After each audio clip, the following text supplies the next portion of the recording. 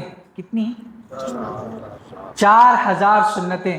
اور اس میں سے اگر ایک سنت بھی مجھ میں نہ پاؤ تو میرے پیچھے چلنا چھوڑ دو. ایک سنت بھی ناغہ ہو رہی ہے تو میرے پیچھے میری اتباع کرنا چھوڑ دو. یہ ہوتے ہیں اللہ کے ولی. ہم نے اس کو بار بار بیانوں میں سنا ہے. الاستقامہ فوق الکرامہ. الاستقامہ فوق الکرامہ. ایک سنت پر استقامت کے ساتھ، ایک سنت پر استقامت کے ساتھ جم جانا، اس کو اپنی زندگی کا ایک حصہ بنا لینا 1000 کرامتوں سے بڑھ کر. ایک سنت پر جم جانا 1000 کرامتوں سے بڑھ کر. گھر میں داخل ہو رہا ہوں، بلند آواز سے السلام علیکم ورحمۃ اللہ وبرکاتہ، بلند آواز سے سلام کرتے ہوئے گھر میں داخل ہو جاؤں تو یہ 1000 کرامتوں سے بہتر ہے. مسجد میں داخل ہو رہا ہوں، سیدھے پیر سے اندر داخل ہو رہا ہوں، یہ 1000 کرامتوں سے بہتر ہے. اپنے بھائی کو مسکراتے ہوئے مل رہا ہوں، اس سنت کے ساتھ مل رہا ہوں، یہ 1000 کرامتوں سے بڑھتا ہے.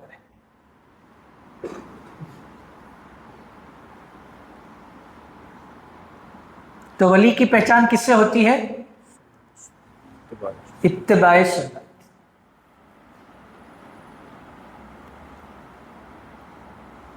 تو میرے بھائیوں، بزرگ، عزیز دوستوں، ہمیں اللہ کے پاس اپنے آپ کو کیا کروانا ہے؟ قبول کروانا ہے. چاہے وہ کوئی بھی محنت ہو، چاہے وہ دین کا کوئی بھی شعبہ ہو. شیخ الحدیث حضرت سعید پالن پوری رحمۃ اللہ علیہ مثال دے کر فرماتے ہیں کہ ایک ہیرا تھا، وہ ہیرا ہاتھ سے چھوٹ گیا، وہ ہیرا ہاتھ سے چھوٹ گیا اور وہ اس کے ٹکڑے ٹکڑے ہو گئے. اس ہیرے کے کیا ہو گئے؟ اب کوئی اس ایک ہیرے کے ٹکڑے کو اپنے ہاتھ میں لے لے اور کہے یہ ہیرا ہے. وہ ایک ہیرا ہے، لیکن جو پہلے جو ہیرا تھا وہ اس کا ایک حصہ ہے. وہ کیا ہے؟ تو اسی طرح صحابہ رضی اللہ تعالیٰ عنہ کی جماعت وہ جامع تھی. ان کے پاس کیا تھا؟ ایک پورا ہیرا تھا. وہ ہیرا پھر بعد میں کیا ہو گیا؟ چھوٹے چھوٹے ٹکڑوں میں. تو اب کوئی مدرسے میں ہے، کوئی جو ہے وہ مکتب میں ہے، کوئی جو ہے وہ خدمت خلق میں ہے، کوئی جو ہے دعوت و تبلیغ میں ہے، کوئی جو ہے وہ ذکر خانقاہوں میں ہے. تو ان کے پاس کیا ہے؟ ایک حصہ ہے. تو ہم آپس میں رفیق بنے. ہم آپس میں کیا بنے؟ جو بھی جس کام کو کر رہا ہے ہم اسے سراہیں، ہم اسے ہمت دیں. ہم اسے سراہیں، ہم اسے کیا کریں؟ ہمت دیں. ماشاءاللہ آپ خدمت خلق میں ہیں، آپ لوگوں تک پانی پہنچا رہے ہیں. بعض ایسے لوگ ہیں خدمت خلق میں ہیں، لوگ پریشان ہیں، دربدر ہیں، آپ ان کو سہارا دے رہے ہیں. خدمت خلق ہے، ان کی ہمت افزائی کریں. کوئی دعوت و تبلیغ کی محنت میں لگے ہوئے ہیں، ہم ان کی ہمت افزائی کریں کہ وہ اپنے جان مال کو لے کر ہر گلی در بدر گھوم رہے ہیں، پھر رہے ہیں، دعوت کی محنت کر رہے ہیں. کتنا بڑا کام ہے، کتنا افضل کام ہے، کتنا اونچا کام ہے.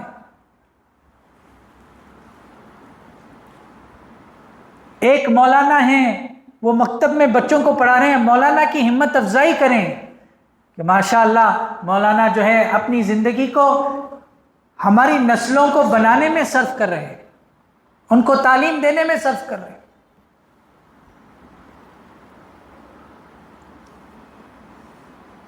دین ہر شعبے میں ہے.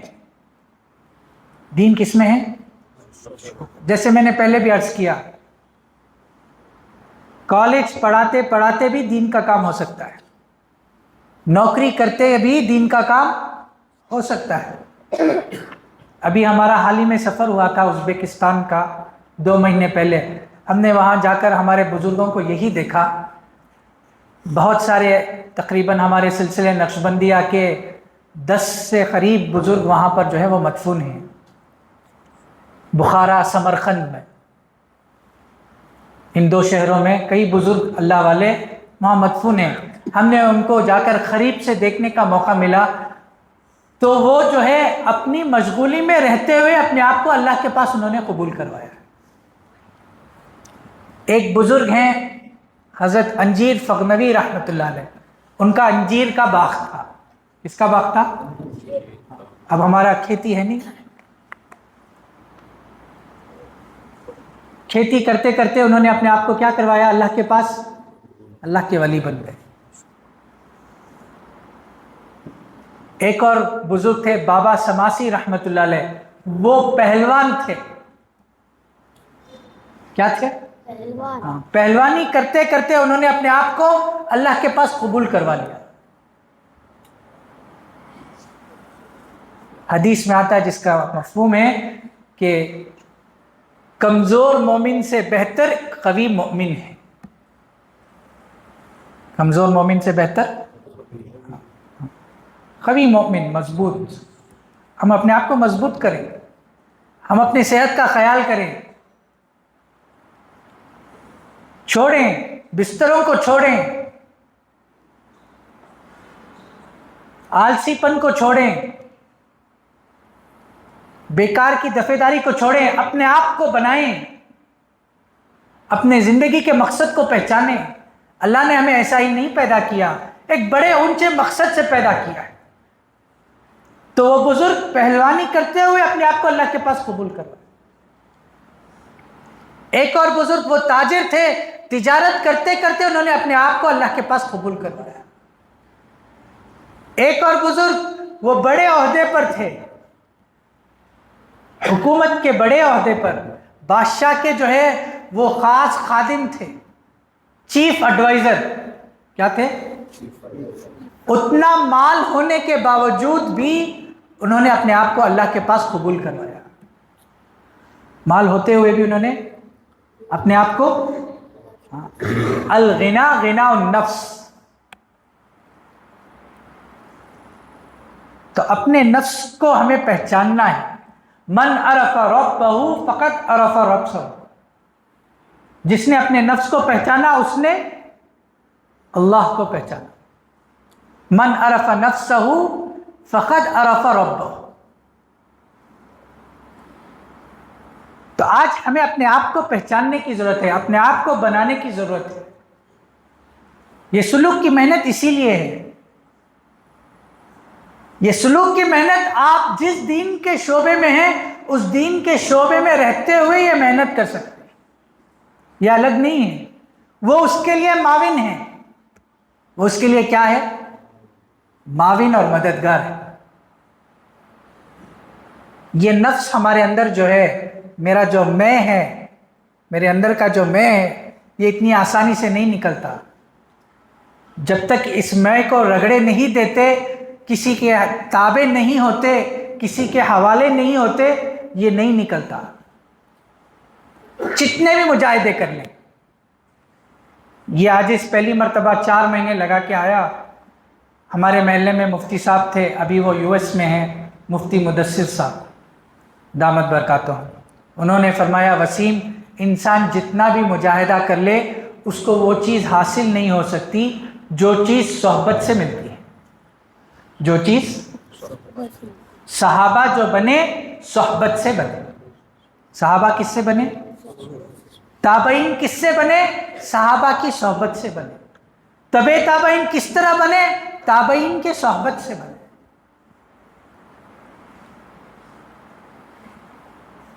بعض لوگ غلو کر لیتے ہیں جو بالکل غلط ہے۔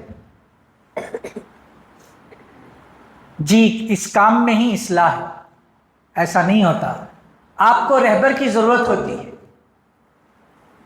آج کے زمانے میں یورپ امریکہ میں یہ کامن ہے، اس کو کہتے ہیں لائف کوچ۔ کیا بولتے ہیں؟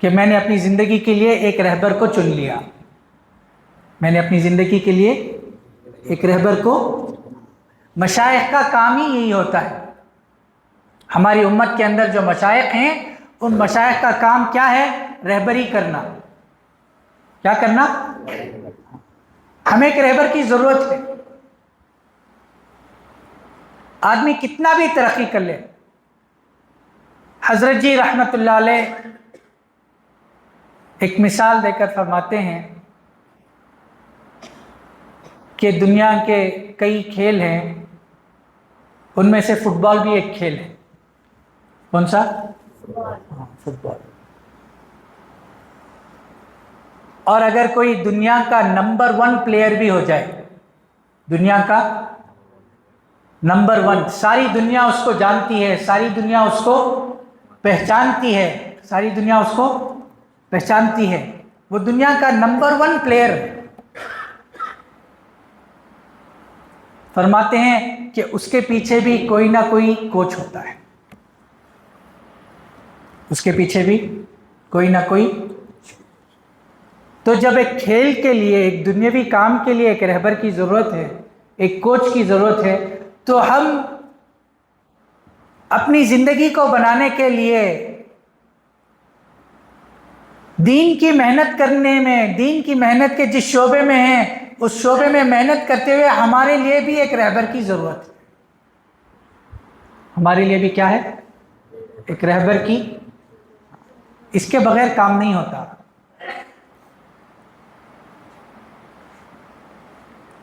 آج سسٹم ہمارا اوپر سے نیچے کی طرف جا رہا ہے. سسٹم کہاں سے جا رہا ہے؟ اوپر سے. پورا نیچے سے اوپر ہو گیا. صحابہ جو بنے وہ آپ صلی اللہ علیہ وسلم کی وعظ سے اور نصیحتوں سے نہیں بنے. آپ صلی اللہ علیہ وسلم نے زیادہ بیان نہیں دیے. آپ صلی اللہ علیہ وسلم نے زیادہ بیان نہیں دیے. 13 سال کی مکی زندگی میں کون سا بیان تھا؟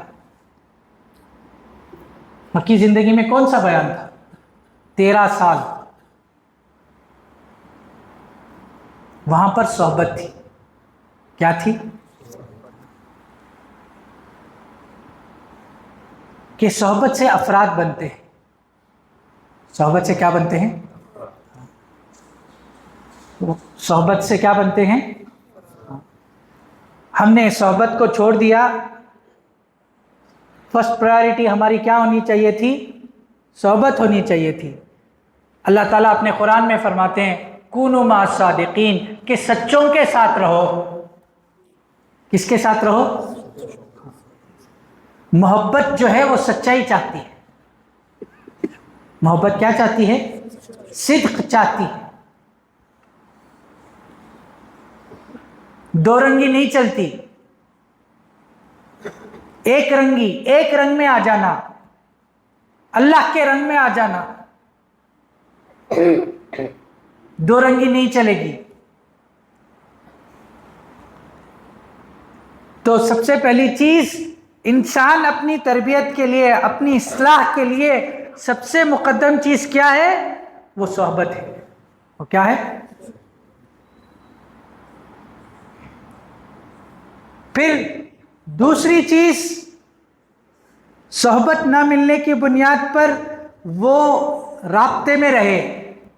کس میں رہے؟ کیا آپس میں رابطے میں رہے، اپنے حال بتاتے رہے، سوال جواب پوچھتے رہے، سیکھتے رہے، اپنے آپ کو بناتے رہے. اپنے آپ کو. مجلسیں ہیں اس کے لیے. مجلس کیا ہے؟ بیان کا نام مجلس نہیں ہے. آپس میں بات چیت کا نام مجلس. صحابہ رضی اللہ تعالیٰ اجمعین انتظار میں رہتے تھے. اتنا ادب تھا آپ صلی اللہ علیہ وسلم کا کہ وہ کچھ سوال نہیں کر سکتے تھے. وہ اس انتظار میں رہتے کہ کوئی ایک دیہاتی آ جائے، کوئی ایک بدو آ جائے، وہ آپ صلی اللہ علیہ وسلم کے سامنے سوال کر لے گا تو ہمیں کچھ مل جائے گا. اس طرح تربیت ہوتی ہے انسان کی، اس طریقے سے. ہاں. اور سب سے آخر کام کیا ہے؟ وہ واعظ و نصیحت ہے، وہ بیانات ہے. لیکن اللہ معاف فرمائے آج ہمارا مزاج کیا ہے؟ اس کو سب سے پہلے رکھ دیا. کیا؟ بیان ہو جانا. کیا ہو جانا؟ بیان سے اصلاح نہیں ہوتی، بس ایک فکر بنتا ہے، ایک فکر بنتی ہے، ایک سوچ میں تبدیلی آتی ہے، لیکن پھر اس کے لیے انسان کے اندر سے خود کے اندر طلب ہونی چاہیے. کیا ہونی چاہیے؟ ایک بہت بڑے اللہ والے گزرے ہیں، فرید الدین عطار رحمۃ اللہ علیہ، چشتیہ سلسلے کے بہت بڑے بزرگ ہیں. انہوں نے جو ہے اس پورے اللہ تک پہنچنے کے راستے کو 7 وادیوں میں تقسیم کیا ہے. کتنی؟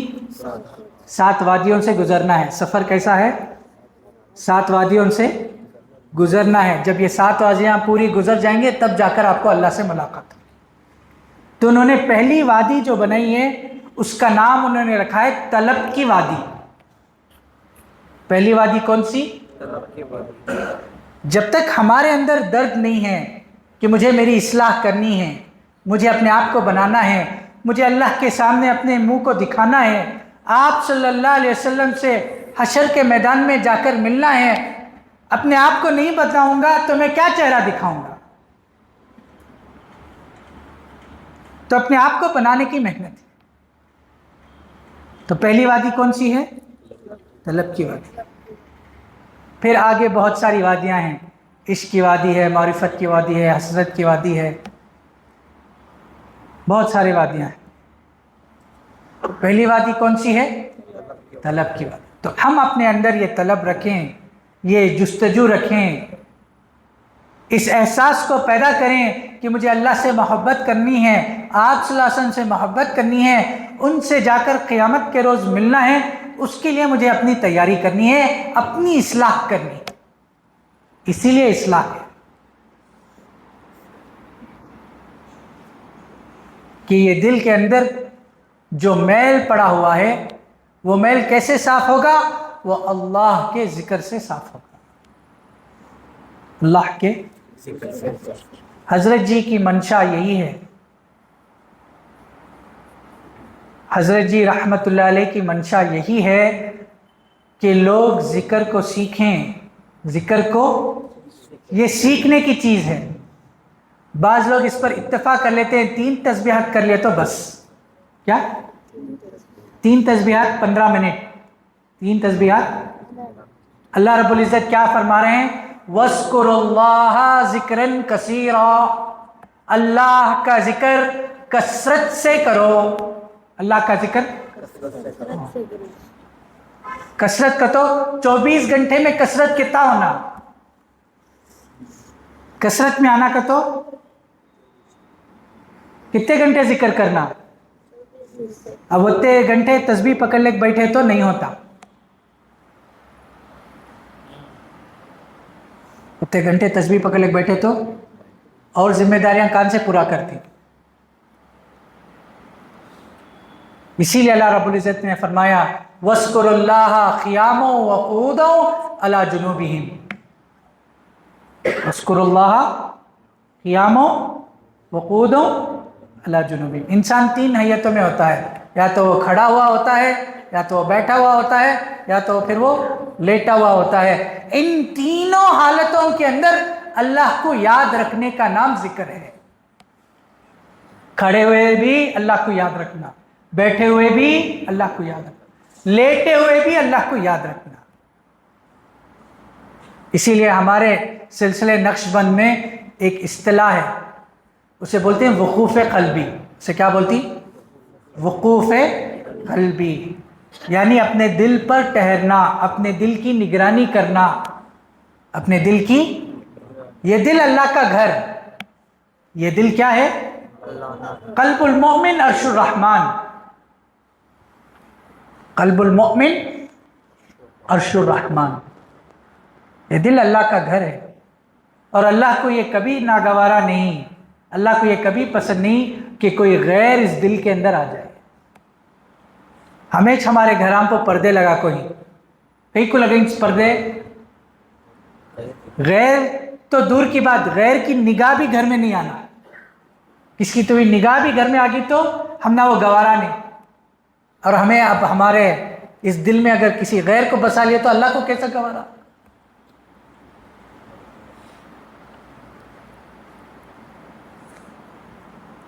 اسی لیے ہمارے بڑے فرماتے ہیں وقوف قلبی، وہ کیسا؟ دست بقار دل بیار، دست بقار دل بیار، ہاتھ کام کاج میں اور دل اللہ کی یاد میں، ہاتھ کام کاج میں اور دل کہ ہر وقت اپنے دل کی طرف یہ توجہ کرنا کہ میرا دل اللہ اللہ اللہ کہہ رہا،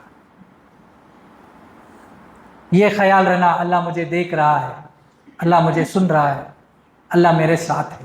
یہ ایک بڑا درجہ ہے، یہ کیا ہے؟ بہت بڑا درجہ، یہ نبیوں کا درجہ۔ اللہ مجھے دیکھ رہا ہے، اللہ مجھے سن رہا ہے، اللہ میرے ساتھ ہے۔ موسیٰ علیہ السلام کی قوم جب دریائے دجلہ پر پہنچی، سارے بنی اسرائیل کے لوگ بولے اے موسیٰ تم نے ہمیں ہلاک کر دیا۔ موسیٰ علیہ السلام نے کیا جواب دیا؟ میرے ساتھ میرا اللہ ہے۔ یہ ذکر غار ثور میں آپ صلی اللہ علیہ وسلم اور حضرت ابوبکر صدیق رضی اللہ عنہ دونوں ساتھ تھے، دشمن بالکل قریب آ گیا، حضرت ابوبکر صدیق رضی اللہ عنہ گھبرا گئے، ذرہ نیچے نظر گئی تو ہمیں پکڑے جاتی۔ آپ صلی اللہ علیہ وسلم نے کیا فرمایا؟ لا تحزن ان اللہ معنا، گھبراؤ نہیں، ہمارے ساتھ۔ ایک نقطے کی بات یہ ہے کہ آپ صلی اللہ علیہ وسلم نے یہ نہیں فرمایا ہم دونوں کے ساتھ اللہ ہے۔ موسیٰ علیہ السلام نے کیا کہا؟ میرے ساتھ اللہ ہے۔ موسیٰ علیہ السلام نے کیا کہا؟ میرے ساتھ اللہ ہے۔ آپ صلی اللہ علیہ وسلم نے کیا فرمایا؟ ہمارے ساتھ اللہ ہے، یعنی جو یہ محنت کرے گا قیامت تک آنے والے تمام مسلمانوں کے ساتھ اللہ اس کے ساتھ ہے۔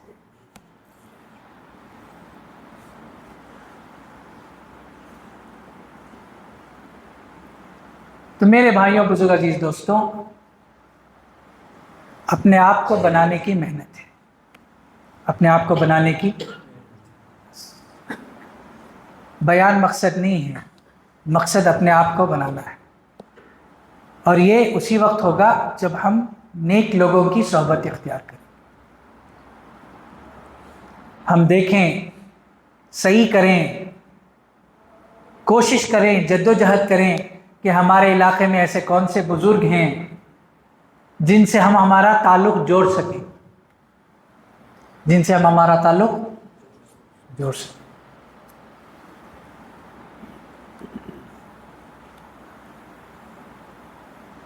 اس میں دو چیزیں ضروری ہیں۔ اکثر ایسا ہوتا ہے جب کوئی اللہ والے یا کوئی بزرگ تشریف لاتے ہیں، لوگ بیان سنتے ہیں، پھر بیت کے کلمات پڑھ لیتے ہیں، اور وہ بیت برکتی بیت ہوتی ہے۔ کیا ہوتی ہے؟ برکتی بیت۔ اس سے کام نہیں ہوتا۔ ایک بہت بڑے بزرگ آگے علاقے کے اندر، مثال کے طور پر مولانا سجاد نعمانی صاحب یہاں تشریف لائے، انہوں نے بیت کے کلمے پڑھائے، آپ نے پڑھ لیا، لیکن حضرت کے ساتھ کیا ہے؟ رابطہ نہیں ہے، صحبت نہیں ہے، وہ کیا ہوگی؟ بیت برکتی بیت ہوگی۔ اب کسی سے پوچھے تو تمہیں کس سے بیٹھی؟ میں ہی مولانا سجاد نعمانی صاحب سے بیٹھوں، تمہیں کیا معلوم؟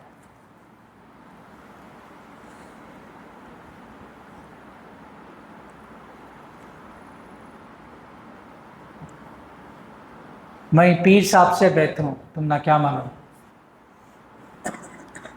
میری بیت جو ہے حضرت پیر ذوالفقار نقشبندی بخاری نقشبند رحمۃ اللہ علیہ سے، میری بیت ان سے ہے، لیکن کبھی زندگی میں رابطہ نہیں، کبھی زندگی میں صحبت کا موقع نہیں۔ پھر کیا تربیت ہوئی؟ پھر کیا سلوک طے ہوا؟ ہمیں اپنے سلوک کو طے کرنا ہے، اس کا عزم کریں، اس کا ارادہ کریں۔ ہمیں اپنے سلوک کو طے کرنا ہے، کسی کو اپنا رہبر بنانا ہے، اور اس رہبر کو چننے میں دو چیزیں ضروری ہیں. ایک ان سے مناسبت رہنا، ایک ان سے کیا رہنا؟ مناسبت، ان سے اچھا تعلق رہنا. ان سے کیا رہنا؟ اچھا تعلق، یعنی آپ ان کے ساتھ بے فکر ہو کر اپنا دل کا حال ان کے سامنے رکھ سکیں. اکثر لوگ کیا ہوتا ہے، بیعت ہو جاتے ہیں، ادب میں جو ہے دل کا حال سامنے رکھتے نہیں. دل کا حال تو کہاں سے اصلاح ہوگی؟ اصلاح نہیں ہوتی. تو اسی لیے تلاش کریں کہ ایسے شخص کو تلاش کریں جن سے آپ کی مناسبت ہو، جن سے آپ کی مناسبت ہو. اور دوسری چیز محبت. جب یہ دو چیزیں ساتھ ہو جائیں گی تو آپ کا سلوک آسانی سے طے ہو جاتا ہے. آپ کا سلوک بہت آسانی سے طے ہو جاتا ہے. آپ کی اصلاح آسانی سے ہو جاتی ہے. جس مقصد کے لیے اللہ رب العزت نے ہمیں پیدا فرمایا، اللہ کی معرفت حاصل کرنا، اللہ کی معرفت حاصل کرنا آسان ہو جاتا ہے، اللہ کو پہچاننا آسان ہو جاتا ہے. تو اس کے لیے سب یہ نیتیں کریں، اپنے دلوں کے اندر یہ ارادے کریں کہ ہم تلاش کریں گے. ہم کیا کریں گے؟ کہ ہم کسی کو، اپنے نفس کو کسی نہ کسی کے حوالے کریں. ہمارے نفس کو کسی نہ کسی کے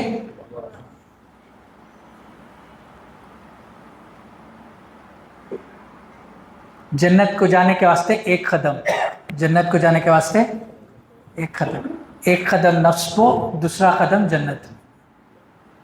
ایک قدم نفس کو، دوسرا قدم. تو اپنے آپ کو کسی کے حوالے کریں، اس کی صحیح کریں. آپ مدرسے میں ہیں، مدرسے میں رہتے ہوئے اپنا تعلق کسی سے جوڑیں. آپ دعوت و تبلیغ کی محنت میں ہیں، دعوت و تبلیغ کی محنت کرتے ہوئے اپنے آپ کو کسی کے ساتھ جوڑیں. آپ کو خود نظر آئے گا آپ کی زندگیوں کے اندر کیسی تبدیلی آئے. آپ ملازمت میں ہیں، ملازمت میں رہتے ہوئے آپ اپنے آپ کو کسی کے ساتھ جوڑیں.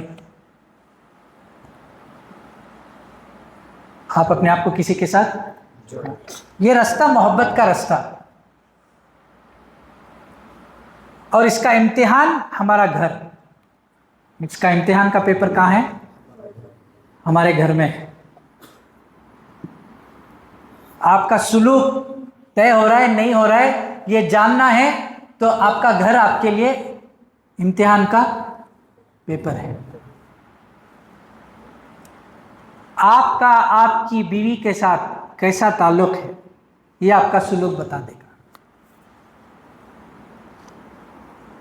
آپ کا آپ کے بچوں کے ساتھ کیسا رویہ ہے یہ آپ کا سلوک بتا دے گا.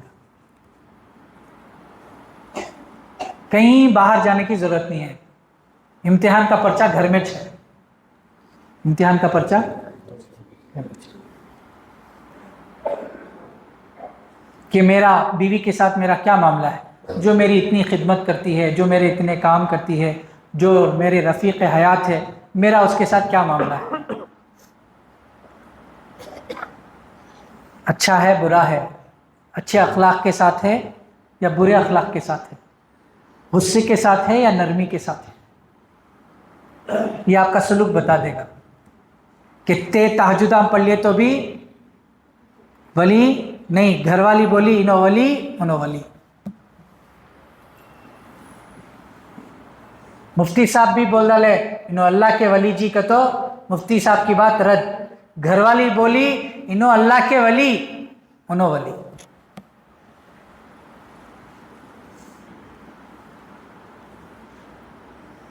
ہمیں اپنے اخلاق کو بنانا ہے، ہمیں اپنے کردار کو بنانا ہے. سلوک کی محنت کا خلاصہ اپنے اخلاق کو بنانا ہے. کیا بنانا ہے؟ وہ اخلاق جو آپ صلی اللہ علیہ وسلم لے کر آئے، وہ اخلاق جو صحابہ رضی اللہ تعالیٰ اجمعین کی جماعت میں تھی. اس سے آگے وہ اخلاق جو اللہ رب العزت نے اپنے بندوں کو دی. وما تقلقوا باخلاق اللہ. اللہ رحیم، اللہ رحیمیت کو ہمارے اندر دیکھنا چاہتے ہیں. اللہ کریم، اللہ کریمیت کو ہمارے اندر دیکھنا چاہتے ہیں. اللہ ستار، دوسروں کے عیوبوں کو چھپانے والے، اللہ ستاریت کو ہمارے اندر دیکھنا چاہتی ہے۔ اللہ العدل، انصاف کرنے والے، اللہ تعالیٰ ہمارے اندر انصاف کو کرتے ہوئے دیکھنا چاہتی ہے۔ جون سا اللہ کا نام لیتی اللہ رب العزت وہ اخلاق کو ہمارے اندر دیکھنا چاہتی ہے۔ یہ ہماری زندگی کا مقصد، یہ ہماری زندگی کا کہ جو اللہ کے صفات ہیں وہ صفات میری زندگی کے اندر آ جائیں۔ اسی لیے اللہ رب العزت نے اپنے کلام میں فرمایا لَقَدْ خَلَقْنَا الْإِنسَانَ فِي أَحْسَنِ تقویم، کہ انسان میرا سب سے بہترین، میری سب سے بہترین خلقت ہے، بیسٹ کریشن، اللہ کی بیسٹ کریشن کون؟ حضرت انسان، حضرت انسان۔ تو یہ جو سلوک کا راستہ ہے اپنے آپ کو انسان بنانے کا راستہ ہے، اللہ کا دوست بنانے کا راستہ ہے، اور اس کی پہلی سیڑھی وہ جو ہے وہ توبہ ہے۔ پہلی سیڑھی کیا ہے؟ کہ ہم سچے دل سے توبہ کریں، ہم سچے دل سے توبہ کریں۔ معافی چاہتا ہوں، آپ حضرات کا بہت وقت لے لیا، انشاءاللہ ابھی توبہ کے کلمات پڑھائے جائیں گے۔ جن کا پہلے سے کسی بزرگ سے تعلق ہے وہ توبہ کی نیت سے ان کلمات کو پڑھیں۔ کس نیت سے پڑھیں گے؟ توبہ کی نیت سے پڑھیں گے۔ اور جو بیعت ہونا چاہتے ہیں وہ بیعت کی نیت سے ان کلمات کو پڑھ لیں، ان کی بیعت ہو جائے گی۔ اس عاجز سے کوئی تعلق رکھنا چاہتا ہے تو وہ کیا کرے؟ بیعت کی نیت سے ان کلمات کو پڑھ لیں۔ تو ابھی بیعت کے کلمات پڑھائے جائیں گے، آپ بھی پیچھے پیچھے پڑھ لیں۔ بسم اللہ الرحمن الرحیم۔ لا الہ الا اللہ محمد الرسول اللہ، آمنت باللہ وملائکتہ وکتبہ ورسلہ والیوم الآخر والقدر خیرہ وشرہ من اللہ تعالی والبعث بعد الموت، آمنت باللہ کما ہوا باسمائہ وصفاتہ وقبلت جمیع احکامہ اقرار باللسان وتصدیق بالقلب، اشہد ان لا الہ الا اللہ وحدہ لا شریک لہ واشہد ان محمدا عبدہ ورسولہ، استغفر اللہ ربی من کل ذنب واتوب الیہ برحمتک یا ارحم الراحمین۔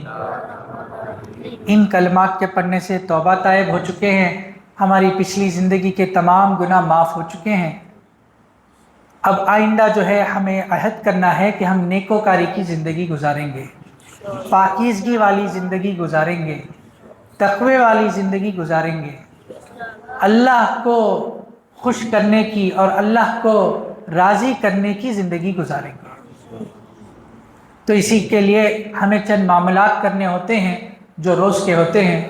سب سے پہلے جو ہے وہ استغفار ہے کہ ہم صبح 100 مرتبہ استغفار کی تسبیح پڑھیں، شام میں 100 مرتبہ استغفار کی تسبیح پڑھیں۔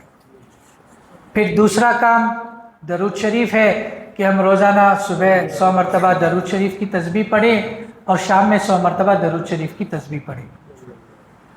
تیسرا کام روزانہ ہم ایک پارہ قرآن پاک کی تلاوت کریں، اور جنہیں قرآن صحیح پڑھنا نہیں آتا وہ اس کی محنت کریں کہ ہم قرآن کو صحیح پڑھنے والے بن جائیں۔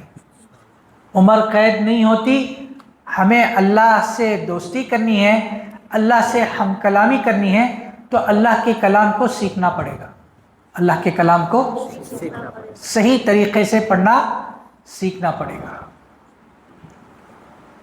اور پھر چوتھا کام، چلتے پھرتے اٹھتے بیٹھتے اپنے دل کی طرف یہ خیال کرنا کہ میرا دل اللہ اللہ اللہ کہہ رہا ہے. ہمیں زبان سے نہیں کہنا، بس دل کی طرف یہ خیال کرنا کہ میرے دل سے یہ آواز آ رہی ہے اللہ اللہ اللہ.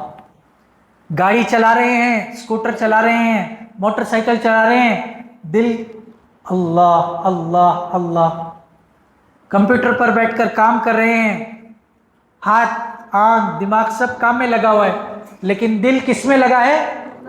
اللہ کی یاد میں لگا ہے کہ میرا دل کہہ رہا ہے اللہ اللہ اللہ.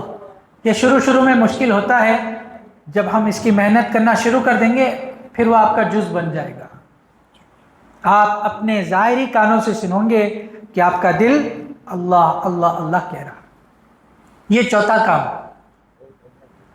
جہاں کہیں بھی ہوں، کسی بھی کام میں مشغول ہوں تو ہمیں اپنا وقوف قلبی رکھنا ہے.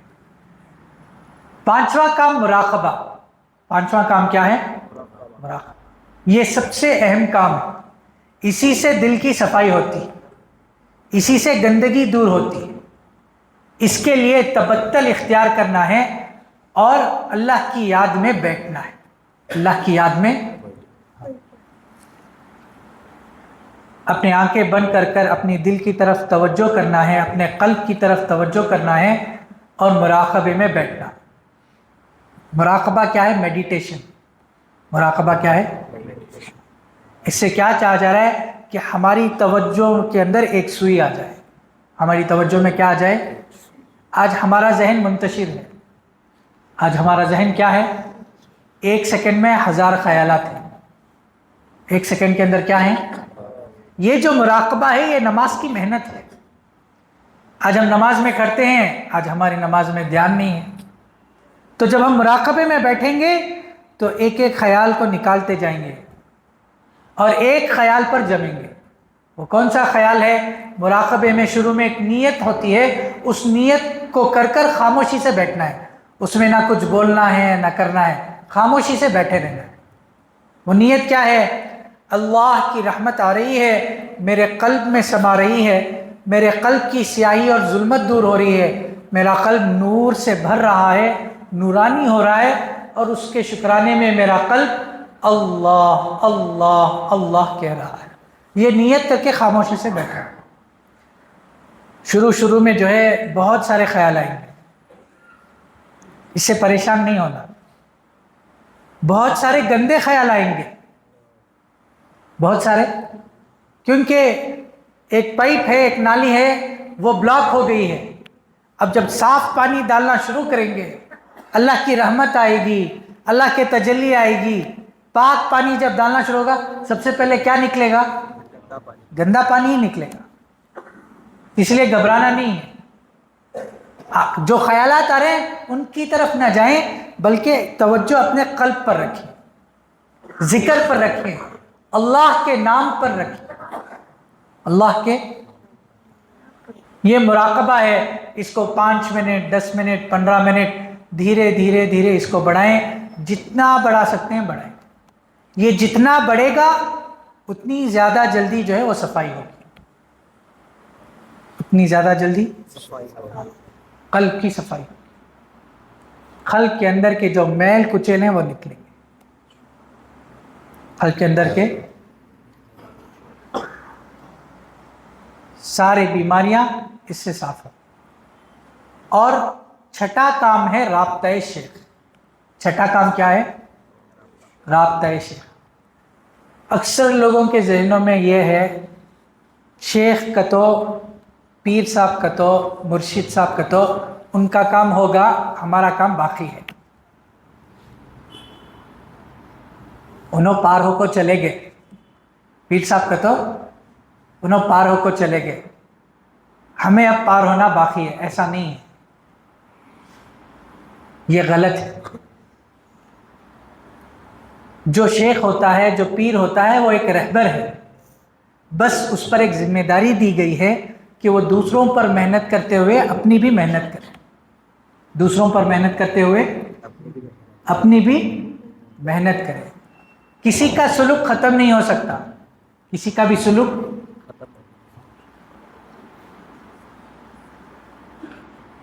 کیونکہ اللہ کی ذات وراء الورا ثم وراء الورا ثم وراء الورا. خود آپ صلی اللہ علیہ وسلم نے فرما دیا ما عرفناک حق معرفتک ما عبدناک حق عبادتک. آپ صلی اللہ علیہ وسلم نے خود فرما دیا اے اللہ جیسے تجھے پہچاننا تھا اس پہچاننے کا حق میں نے ادا نہیں کیا. اے اللہ جس طریقے سے تیری عبادت کرنی تھی اس طریقے سے میں نے کبھی میری زندگی میں عبادت کی. تو کوئی یہ دعویٰ نہیں کر سکتا میرا سلوک ختم ہوگا. جو دعویٰ کر رہا ہے وہ جھوٹا ہے. جو دعویٰ کر رہا ہے وہ کیا ہے؟ وہ جھوٹا ہے. اللہ کی ذات وراء الورا ذات ہے. اور سلوک دنیا میں بھی ہے اور جنت میں بھی ہے. جنت میں کوئی عبادت نہیں ہے. جنت کے اندر نہ نماز ہے نہ روزہ ہے, کوئی عبادت نہیں ہے. لیکن جنت کے اندر کیا ہے؟ سلوک ہے. کہ جب جنتی جنت میں جائے گا اللہ کا دیدار کرے گا اس کے سلوک میں ترقی ہوگی. اس کے سلوک میں کیا ہوگی؟ اللہ سے محبت بڑھے گی, اللہ سے چاہت بڑھے گی, اللہ سے قرب بڑھے گا, وہ اللہ سے اور قریب ہوگا, وہ اللہ کو اور پہچانے گا.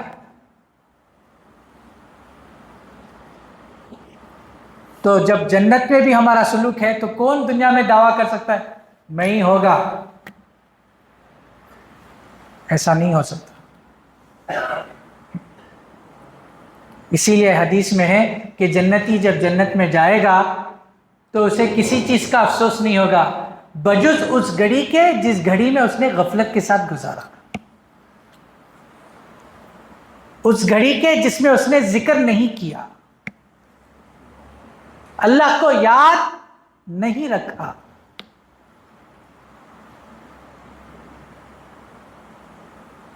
تو میرے بھائیوں بزرگ عزیز دوستوں, ہمیں اپنے اوپر محنت کرنا ہے اور اللہ کی یاد کو اپنے اندر رسانا ہے, بچانا ہے,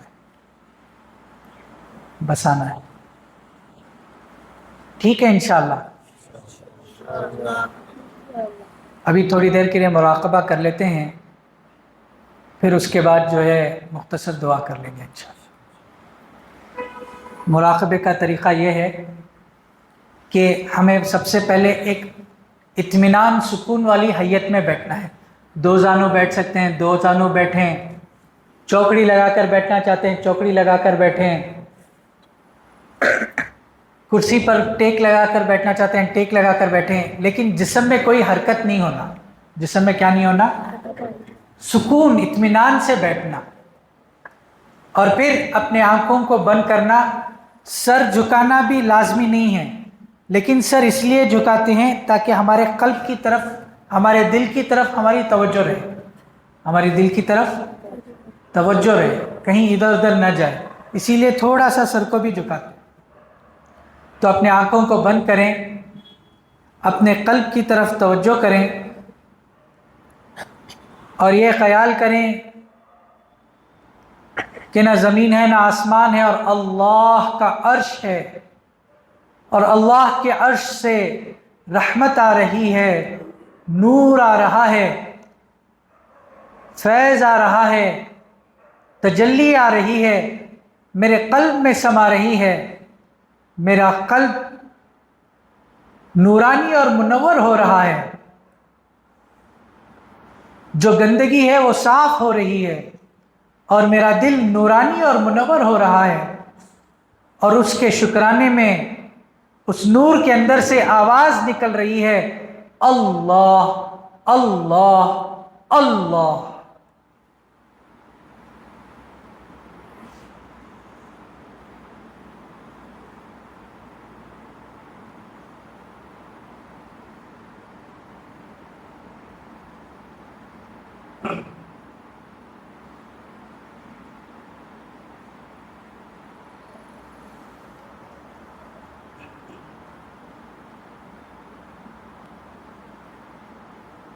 اپنے اندر جھانک کر دیکھیں, اپنے حقیقی چہرے کو پہچانیں.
اپنے کسی عمل کا سہارا ہی نہیں ہے، اپنے کسی عمل کا سہارا ہی نہیں ہے۔ توبہ توبہ توبہ کیے بغیر گزارا ہی نہیں ہے، توبہ کیے بغیر گزارا ہی نہیں ہے۔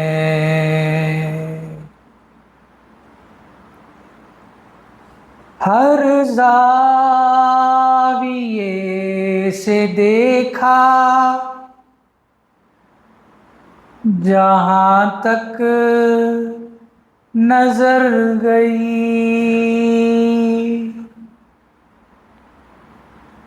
ہر زاویے سے دیکھا جہاں تک نظر گئی، رحمت رحمت کا کوئی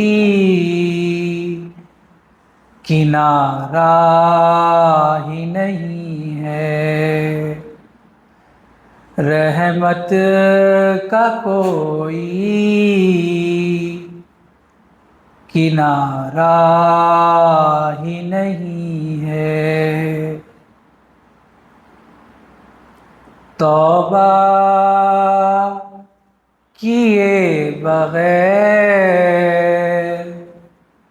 گزارا ہی نہیں ہے۔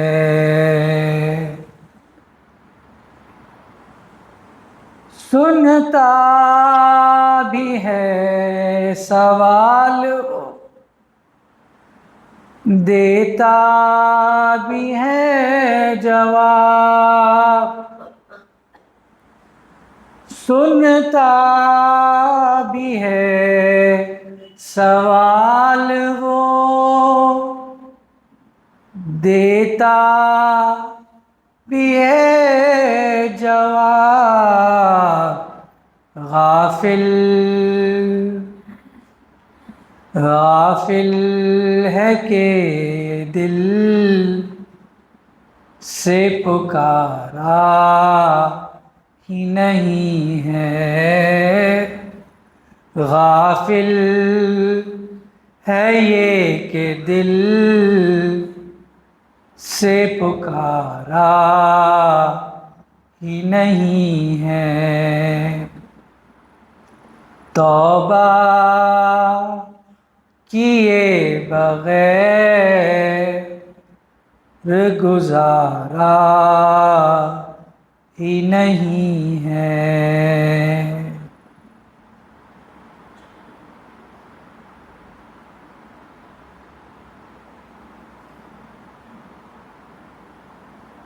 محشر میں منہ دکھائیں اللہ کو کس طرح،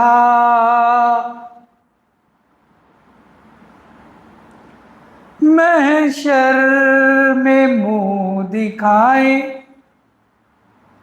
اللہ کو کس طرح،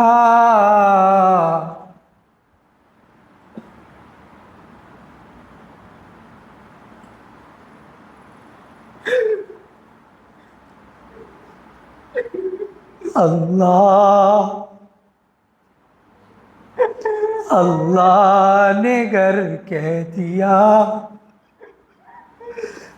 یہ ہمارا ہی نہیں ہے، اللہ نے گر کہہ دیا یہ ہمارا ہی نہیں ہے۔ محشر میں منہ دکھائیں آقا کو کس طرح، محشر میں منہ دکھائیں آقا کو کس طرح،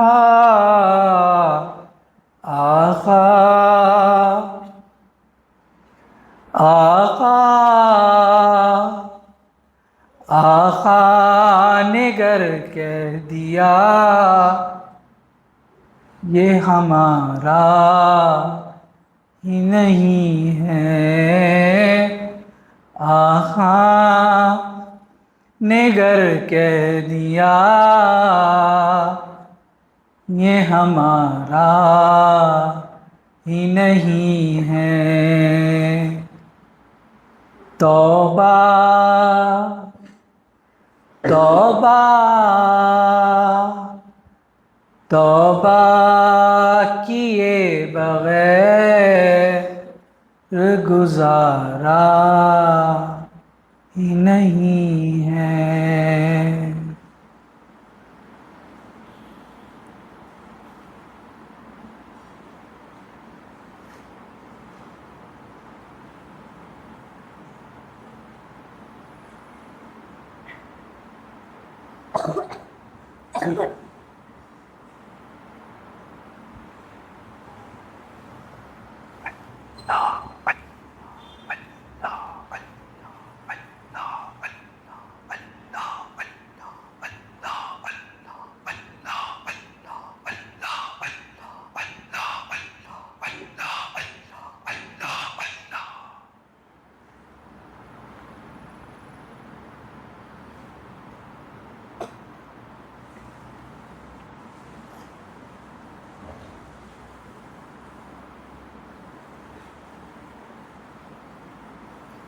لا الہ الا اللہ محمد رسول اللہ صلی اللہ علیہ وسلم۔ دعا فرما لیں۔ سبحان رب الوہاب، اللہم صلی علی سیدنا محمد وعلی آل سیدنا محمد وبارک وسلم۔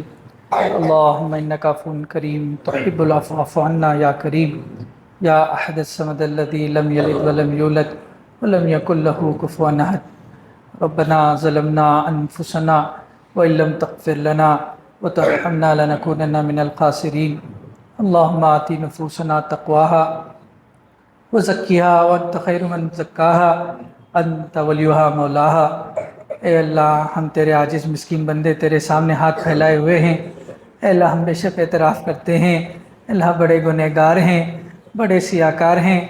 اے اللہ، ہمارے گناہوں کو معاف فرما دیجئے، اے اللہ ہمارے گناہوں کو درگزر فرما دیجئے۔ اے اللہ، بڑے رحیم ہیں، اے اللہ بڑے کریم ہیں، اے اللہ آپ معافی کو پسند کرتے ہیں۔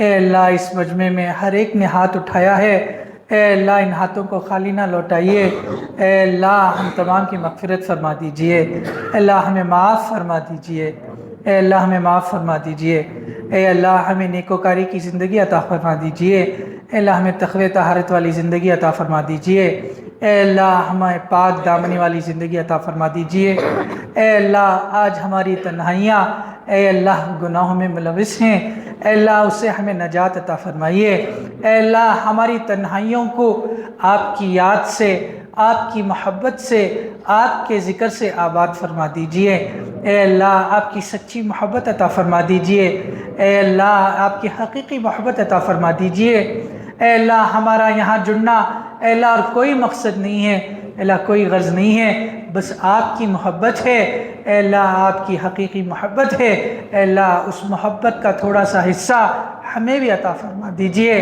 ہم پر بھی رحم فرما دیجئے، اے اللہ ہم پر بھی کرم فرما دیجئے، اے اللہ آپ صلی اللہ علیہ وسلم کی حقیقی محبت ہمارے دلوں میں پیدا فرما دیجئے، اے اللہ آپ صلی اللہ علیہ وسلم کی ہر ادا سے اے اللہ ہمیں محبت عطا فرما دیجئے، اے اللہ آپ صلی اللہ علیہ وسلم کی سنتوں کے ساتھ اے اللہ ہمیں زندگی گزارنا آسان فرما دیجئے، اے اللہ ہر لمحے کو آپ صلی اللہ علیہ وسلم کے طریقے کے ساتھ گزارنا، اس میں رہنے کی ہمیں توفیق عطا فرما دیجئے، اے اللہ ہم آپ ہی سے مانگتے ہیں، اے اللہ آپ کے پاس قابلیت نہیں ہے، آپ کے پاس قبولیت ہے، اللہ آپ جسے چاہتے ہیں چن لیتے ہیں، اپنا بنا لیتے ہیں، اے اللہ شراب میں دھت بشر حافی کو آپ نے چن لیا، توبہ قبول فرما لی، ولیوں کا سردار بنا دیا، اے اللہ چوروں کے سردار کو آپ نے چن لیا اور اے اللہ ولیوں کا سردار بنا دیا، اے اللہ ہم بھی آج آپ سے التجا کرتے ہیں، اے اللہ ہمارے پاس ایسے کوئی عمل نہیں ہے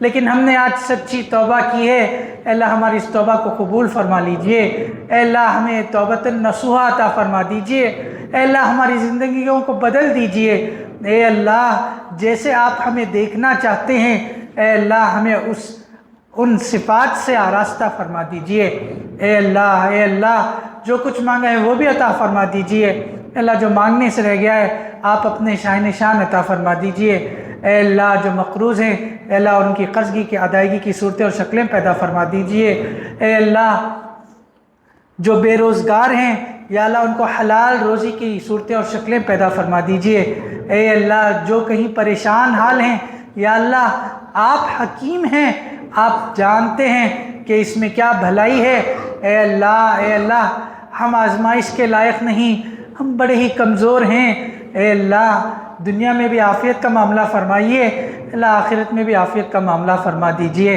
اے اللہ جہاں کہیں بھی مسلمان پریشان ہیں یا اللہ ان کے پریشانیوں کو دور فرما دیجئے، اے اللہ جہاں کہیں بھی دین کی محنتیں ہو رہی ہیں اے اللہ مدارس کی، مکاتب کی، خانقاہوں کی، دعوت و تبلیغ کی محنت کی اور دینی خدمت خلق کی اور سیاست کی، اے اللہ جہاں کہیں بھی تنظیمیں محنت کری ہیں یا اللہ ان تمام کی آپ بھرپور مدد اور نصرت فرمائیے، اپنی غیبی تائید عطا فرمائیے، اے اللہ خیر کو بول بالا فرمائیے، اے اللہ شر سے ہماری حفاظت فرمائیے، اے اللہ یہ بڑے فتنوں کا دور ہے، اے اللہ صبح ایمان کی حالت میں ہوتے ہیں، شام کو ایمان سے خارج ہو جاتے ہیں، شام کو ایمان کی حالت میں ہوتے ہیں، صبح کو ایمان سے خارج ہو جاتے ہیں، اے اللہ ہمارے ایمان کی حفاظت فرما لیجئے، اے اللہ ہمارے ایمان کی حفاظت فرما لیجئے، اے اللہ حقیقی مربی آپ ہیں، حقیقی اصلاح کرنے والے آپ ہیں، اے اللہ آپ نے اپنے مخلوق کو ذریعے کے ذریعے استعمال کیا، اے اللہ آپ ہماری اصلاح فرما دیں، اے اللہ ہمیں پاک و صاف فرما دیں، اے اللہ جیسے آپ ہمیں دیکھنا چاہتے ہیں، جس رنگ میں دیکھنا چاہتے ہیں اے اللہ ہمیں اس رنگ میں رنگ دیجئے، صبغت اللہ، اے اللہ آپ اپنے رنگ میں رنگ دیجئے، یا اللہ اپنے رنگ میں رنگ دیجئے، اے اللہ محض اپنے فضل سے، اپنے کرم سے ان دعاؤں کو آپ صلی اللہ علیہ وسلم کے برکتوں سے قبول فرما لیجئے، اے اللہ ہم آپ ہی سے مانگتے ہیں، اے اللہ ہم اس کے اہل نہیں ہیں، اے اللہ ہمیں اپنے مقبول بندوں میں شامل فرما لیجئے، اے اللہ ہمیں اپنے مقبول بندوں میں شامل فرما لیجئے، اے اللہ ہماری دعاؤں کو اپنے فضل سے، اپنے کرم سے قبول فرما لیجئے، جزا اللہ عنا محمد ما هو علیہ صلی اللہ علیہ وسلم، سبحان ربک رب العزت عما یصفون وسلام علی المرسلین والحمد للہ رب العالمین.